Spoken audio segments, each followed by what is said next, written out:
Good Wednesday, Pelham Road. Hope you're having a good day. This is not going to be a short devotion, like 4 minutes long, like I do sometimes. It's not an interview. It's about a 6 or 7 minute introduction to a topic. We're going to do about 3 sessions on this.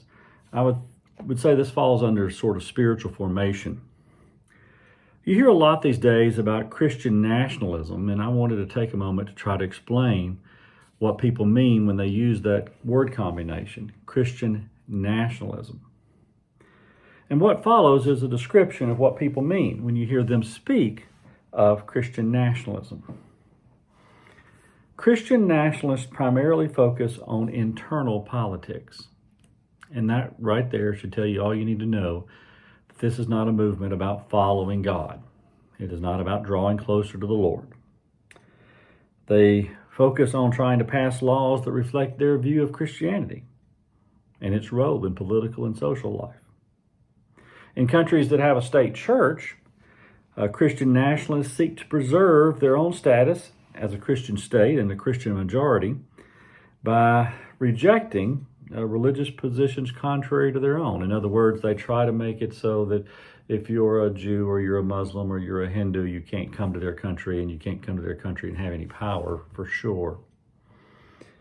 With respect to legislation, Christian nationalists advocate a return to, you remember those Sunday blue laws.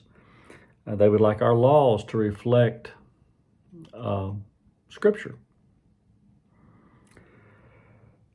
These Christian nationalists oftentimes encourage people to have really big families, not for the sake of, loving children or having children, but because this is the way you fight when you think you're becoming a minority, is you just try to have a lot more people. Christian nationalists support the presence of Christian symbols in the public square, as well as state patronage for the display of religion. Now, Baptists actually have a long history with this, and it may be a little bit surprising to some of you. For some of you, it won't be. But Baptist as a movement started in 1609. We have to go back to 1609 in Holland. And our origins started with rejecting Christian nationalism. So you should know where Baptists stand on this. We reject it. Christian nationalism champions enforced conformity to one version of the Christian tradition. Consider it like a marriage between the church and the state. To live in any specific European country in 1609 required a baptism into one kind of Christian church. You then were expected to adopt the church's, with the support of the state, and they had the sword, by the way, position. In other words, if you're born in Spain,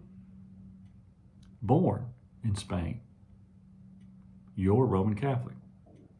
Born in England, you're an Anglican. And if you disagreed with the church's teaching, it was called dissent. And dissenters were sometimes killed, always persecuted. As nationalism rises, obeying your conscience dies, unless you're willing to be killed for your beliefs. This is exactly what the First Amendment is supposed to protect us from. To be French or Italian was to be Roman Catholic. To be German was to be Lutheran. To be British was to be Anglican. Baptists resisted this kind of religious uniformity and pressed for religious liberty.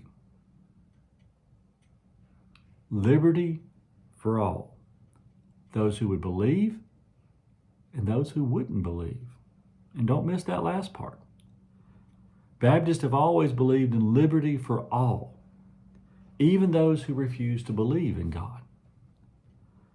Baptists were among the first Protestants to envision a state where what we now call religious pluralism exists for Christian religions or non-Christian religions, or for those who claim no religion. We believed And I hope we still believe today that the truth does not need the assistance of the state. The truth does not need the help of the state.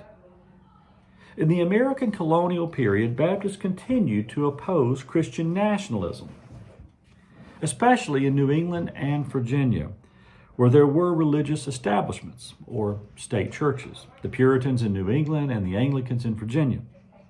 The colonists were still debating in the 1700s the merits of continuing the European-style Christendom, where membership and citizenship went hand in hand, or a radical new view of creating a level playing field for all religions to be free. Early American Baptist leaders were clear. There are no Christian nations, only Christians bound to Christ, not by citizenship, but by faith. And that is an important distinction. And it was unique at the time. Clearly, Baptists sided against Christian nationalism, against any other way to arrange a marriage between the state and the church. Roger Williams, the founding pastor of the First Baptist Church of America, fled from Massachusetts, where he was persecuted for his beliefs, to Rhode Island. He believed the nation should be a place at its best where people have the freedom to choose to believe or not to believe, choose to believe the doctrines and the interpretations of Scripture as their heart guides them. What a revolutionary idea. Christian nationalism is the opposite of being guided by your heart. It is being coerced by the state to accept one particular version of religion.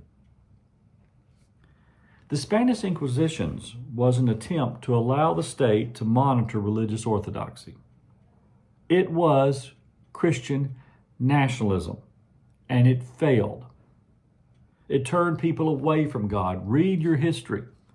The Taliban in Afghanistan does the same thing.